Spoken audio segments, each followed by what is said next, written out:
It seems the trade war between the US and Canada has hit a new boiling point. A rivalry that's been simmering for decades is threatening to boil over, and the American housing market is caught right in the middle, in a move that could send construction costs through the roof. Canadian officials are now openly discussing something US home builders have always dreaded: turning down the lumber tap. For the first time, Canada is publicly floating the idea of restricting lumber exports to the United States, a retaliatory threat that could seriously shake up the housing market. This isn't just some political headline.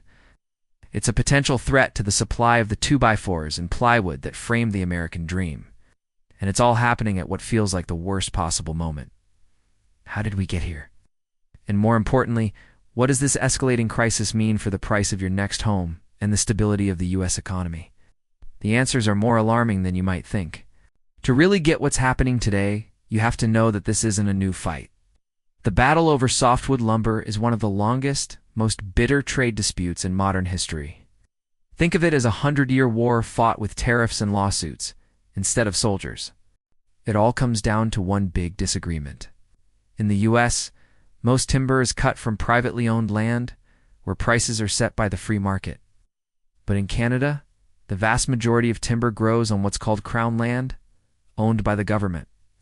For decades, the US lumber industry has argued that Canadian governments give their companies a sweet deal, setting artificially low fees to harvest this timber. They claim this is a massive subsidy that lets Canadian producers dump lumber into the US at prices American mills just can't match. Canada, of course, has always denied this, saying their system is just different, not unfair.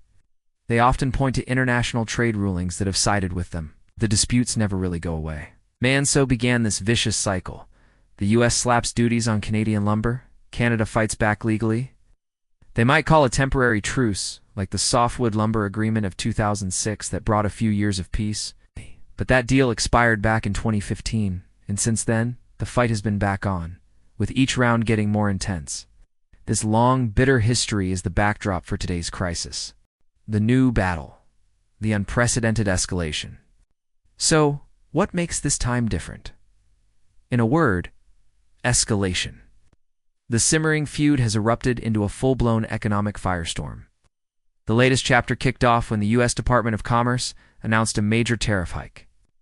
After a review, it set a new preliminary combined rate on Canadian lumber at a staggering 34.45%, a massive jump from the previous rate of 14.54%. BC's Forests Minister called the rate hike a gut punch for their industry, while lumber groups called the move completely unjustified. But these devastating tariffs are just one part of the attack. In a move that sent a chill through the market, the White House also ordered a separate investigation into whether lumber imports are a threat to national security. This is under Section 232 of the Trade Expansion Act, the same tool used to justify tariffs on steel and aluminum. It could lead to even higher tariffs or strict quotas. Calling Canadian 2x4s a national security threat is something Canadian industry leaders have called ludicrous, but it shows you just how serious this has become. This relentless pressure has pushed Canada to a new position. For the first time, high-level officials, including the Prime Minister, have confirmed that export quotas could be part of a future trade deal. This is a strategic shift. It's no longer just a defensive legal fight for Canada. It's a move toward potential economic retaliation by threatening to control the flow of a resource the U.S. depends on. This situation is evolving faster than anyone predicted. The threats are escalating, and the consequences for your wallet are getting more serious by the day. If you want to stay on top of how this trade war will directly impact the housing market and your finances, make sure you subscribe and hit the bell for updates. You won't want to miss what happens next. The price you pay. The housing market squeeze. This isn't just a fight between governments. It's a crisis that lands squarely on the shoulders of the American people. The consequences aren't abstract there. It's measured in thousands of dollars added to the cost of every new home and every renovation project. Let's be clear about the stakes. Canada is a huge player, supplying about 25 to 30% of all the softwood lumber used in the United States. For decades, American builders have relied on that steady supply. These tariffs act as a direct tax on that supply, a tax that ultimately gets passed on to you, the consumer. The National Association of Home Builders has been sounding the alarm, and their latest estimates are grim. They calculate that the tariffs have already added around $10,900 to the price of a typical new single-family home, with some experts warning the real cost could be closer to $20,000 per home. Think about that. Before the foundation is even poured, a new home is already tens of thousands of dollars more expensive because of this trade fight. The ripple effects are putting the market under serious stress. With building material costs already soaring, this surge in lumber prices is like pouring gasoline on a fire. Builders face tough choices, with many delaying or canceling new housing projects. That only worsens the historic housing shortage across the country. Less supply plus steady demand means one thing: home prices and rents go up for everyone. This is pushing the American dream of owning a home further out of reach for millions. This is the anatomy of a housing market under extreme pressure.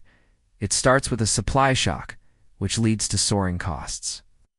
Those costs crush affordability, causing demand to slow down. New construction grinds to a halt, and sales of existing homes are strained because fewer people can afford to buy. This is the reality we're facing right now. We are on the edge of a serious economic problem. The escalating tariff war, now combined with Canada's threat of future export restrictions, has created a perfect storm for the U.S. housing market. If Canada were to ever follow through and actually impose quotas, a major reduction in the U.S. lumber supply would be a full-blown catastrophe, leading to construction delays and price spikes. That would make today's affordability crisis look mild. For years, this was a fight most people could ignore. But now, the consequences are showing up in the price of everything from a new house to a simple backyard deck. The BC Lumber Trade Council warns that if the current tariff reviews continue on this path, the combined rate on Canadian softwood will remain well over 30%.